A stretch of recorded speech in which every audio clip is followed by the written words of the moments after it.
अब ये समझते हैं कि ध्वनि तरंगें होती क्या है, साउंड होता क्या है। हम लोग तो बोलते हैं, अब बोलते हैं तो आवाज़ जाती है। अब बोलते हैं आवाज़ क्या है, एक तरंग है, ऊर्जा है। मुंह तो नहीं चला जाता है आपके कान में कि जाके मुंह घुस गया, कुछ नहीं, यहाँ से क्या जा रही, मैं बोल रहा हूँ तो ऊर्जा जा रही है। ठीक, मेरी ऊर्जा खर्च हो रही है।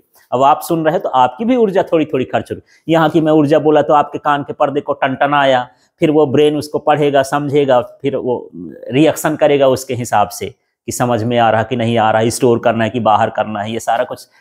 तो आपकी भी ऊर्जा लग रही है, मेरी भी लग रही है, थोड़ा मेरी ज़्यादा लग रही है बस ऐसा। तो यहाँ पर ध्वनि तरंगें क्या होती हैं, जब हम बोलते हैं तो जो माध्यम के कण हैं या हवा के कण हैं, ये क्या करने लगते हैं, कंपन, हिलना डुलना चालू कर देते हैं। ठीक, और यही कंपन ऊर्जा का क्या कर देते हैं, स्थानांतरण कर देते हैं। तो इसे हम क्या कहते हैं, ध्वनि तरंगें। तो बस इसी को बोल देना है कि हम क्या कर रहे हैं, हम क्या करते हैं, बोलते हैं तो क्या होता है, हाँ, वायु के कण क्या करते हैं, वायु के कण कंपन करते हैं, जिससे क्या होता है, हाँ, ऊर्जा का स्थानांतरण होता है। इसे ही हम क्या कहते हैं, ध्वनि तरंग। ये भी ऊर्जा का स्थानांतरण, तरंग मानी ऊर्जा का स्थानांतरण। ठीक है, लेकिन बोलते समय जब हम कंपन करते हैं अणु, उससे ऊर्जा जो निकलती है उसको स्थानांतरित करें तो क्या कहलाता है, ध्वनि तरंग। अब ध्वनि तरंग की कुछ विशेषताएं हैं यार। ये जो तरंगें होती हैं, कैसी तरंगें होती हैं, अनुदैर्ध्य तरंगें होती है ना। और कल हम अनुप्रस्थ अनुदैर्ध्य बताए थे कि यदि कंपन और तरंग का संचरण समांतर हो, सीधा सीधा हो, एक दिशा में जाता हो तो क्या कहलाता है, अनुदैर्ध्य। और कंपन और वो संचरण एक दूसरे के क्या हो, लंबवत हो तो क्या कहलाता है, अनुप्रस्थ। तो ये कैसी तरंगें होती हैं, अनुदैर्ध्य तरंगें होती हैं।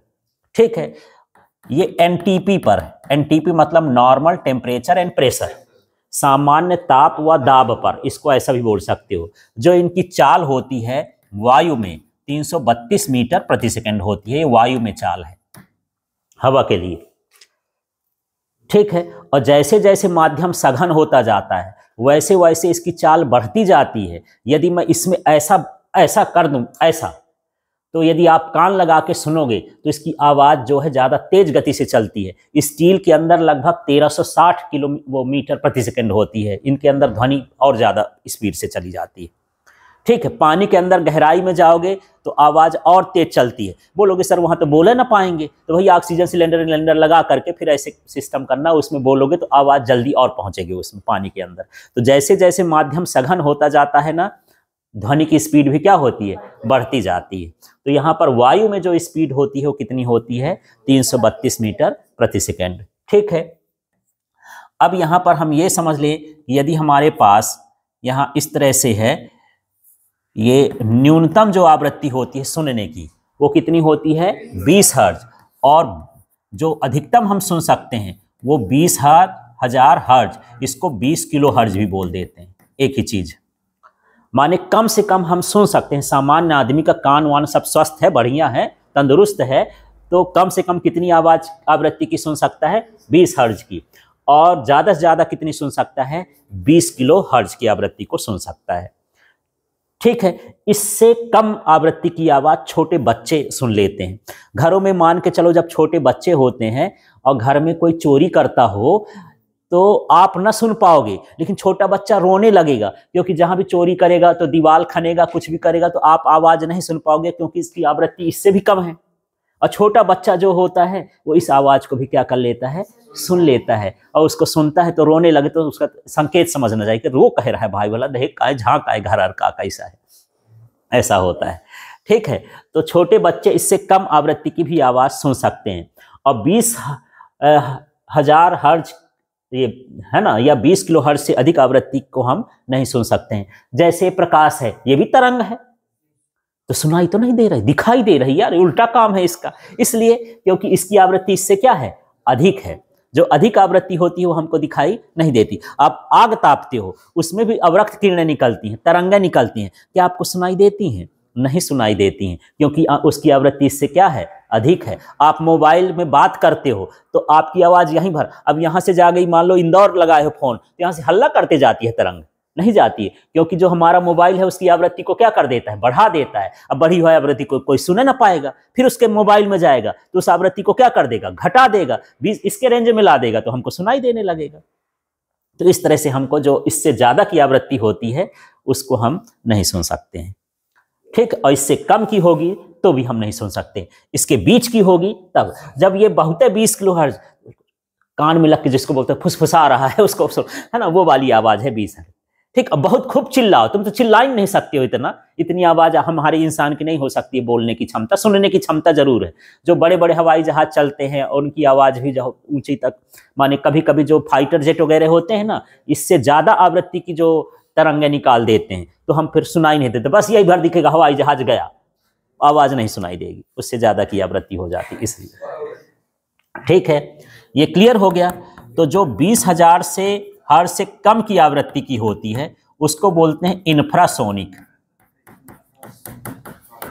इंफ्रासोनिक तरंग। तो इंफ्रासोनिक तरंग क्या हो गई, जिसकी आवृत्ति 20 हर्ट्ज से क्या हो जाए, कम हो जाए, उनको हम क्या बोलते हैं, इंफ्रासोनिक बोलते हैं, ठीक है। तो जो छोटे छोटे कीड़े मकोड़े, अब चींटी भी है, वो भी चिल्लाती होगी, कभी सुनी हो उसकी आवाज, न बताती होगी क्या, वो चलती होगी तो पैर ना खड़खड़ाता होगा उसका, कुछ न कुछ तो होता ही होगा यार, है ना, पर हमको सुनाई नहीं दे रही है, ठीक है। अब आप ऐसे ऐसे हिल रहे हो, मुझे सुनाई नहीं दे रहा है यार, क्यों, क्योंकि आवृत्ति क्या है, 20 से कम है, ठीक है। ये पंखा जो है जब चलना चालू करता है तो शुरू शुरू में आवाज कम आती है, और जहां ये 20 हर्ट्ज से ज्यादा, एक चक्कर 1 सेकंड में मान लो 40 चक्कर लगाने लगेगा, आवाज इसकी क्या हो जाएगी, सुनाई देगी, ठीक है। आप ऐसे ऐसे बैठे हो, ऐसे ऐसे मटक रहे हो, 1 सेकंड में 10 बार मटक रहे हो, आप मटको ना 50 बार, आप सुनाई देने लगे कि हाँ मटक रहे हो, ठीक है। जैसे पीपल का पत्ता बहुत जल्दी जल्दी हिलता है, तो पीपल के पेड़ के नीचे जाओगे तो आवाज आएगी, ठीक है। अब बड़ा के पेड़ के नीचे जाओगे तो धीरे धीरे हिलता नहीं आएगी, क्योंकि इसकी आवृत्ति क्या है, इससे भी कम है, ठीक है। तो जो छोटे छोटे जीव जंतु होते हैं, चींटी है, सांप है और बिल और कुछ भी है, छोटे छोटे जीव, वो भी अपनी आवाज निकालते हैं, साउंड निकालते हैं, हम नहीं सुन पाते हैं। भैया जनक जी को तो आदत थी, उनको कुछ ज्ञान था, कहते हैं सीता जी के पिताजी को, वो जीव जंतुओं की आवाज़ों को भी सुन लेते थे, समझ लेते थे, ठीक है। हाँ, उनको वरदान प्राप्त था, अब पता नहीं कौन सा वरदान प्राप्त है, साइंस में तो नहीं है ये वाला वरदान, देखते हैं। तो 20 हर्ट्ज से कम तरंगों को हम क्या बोलते हैं, इंफ्रासोनिक। अब यहां पर देख लेते हैं, 20 किलो हर्ट्ज से अधिक वाले को क्या बोलते हैं, अल्ट्रासोनिक। ये क्या कहना, अल्ट्रा जिसके साथ जुड़ जाए मतलब वो क्या है, ज्यादा बड़ा है। इंफ्रा का मतलब होता है कम, अब अल्ट्रा का मतलब क्या होता है, ज्यादा, ठीक है। तो अल्ट्रासोनिक तरंग कहते हैं। तो हम लोग सोनोग्राफी कराने जाते हैं, तो जब सोनोग्राफी कराते हैं तो उसमें भी तरंगें ही निकलती हैं, तो सुनाई देता है, नहीं सुनाई देता, क्योंकि इसकी आवृत्ति 20 किलो हर्ट्ज से क्या होती है, अधिक होती है। लेकिन अंदर जो है उसके गर्भाशय की सारी चीज़ों को स्क्रीन में देख सकते हैं कि वो बच्चा कैसी हरकत कर रहा है, क्या है, किस उम्र का है, सारा चीज़ हम पता लगा लेते हैं, है ना। तो उसमें किसका उपयोग करते हैं, अल्ट्रासोनिक तरंग, जिसको हम सोनोग्राफी करते हैं। सोनोग्राफी का मतलब ही है कि उनमें कौन सी तरंगों का उपयोग किया जाता है, अल्ट्रासोनिक। कुछ एरोप्लेन बनाए गए हैं, फाइटर जेट बनाए गए हैं बड़े बड़े, है ना, जो युद्ध के मैदान में जाते हैं, वो भी कैसे होते हैं, अल्ट्रासोनिक। निकल जाएगा बगल से, हल्ला ना होगा, जाने ना पाओगे कि दुश्मन आया है, मार के चला जाएगा, पता चला यार वहां ऊपर से कुछ गिर रहा है, आवाजें नहीं आएगी, चलेगा, क्योंकि उसकी आवाज तो इससे ज्यादा है, ठीक है। इस तरह से कर लेते हैं, तो ये कहला गया, क्लियर हो गया, ठीक है।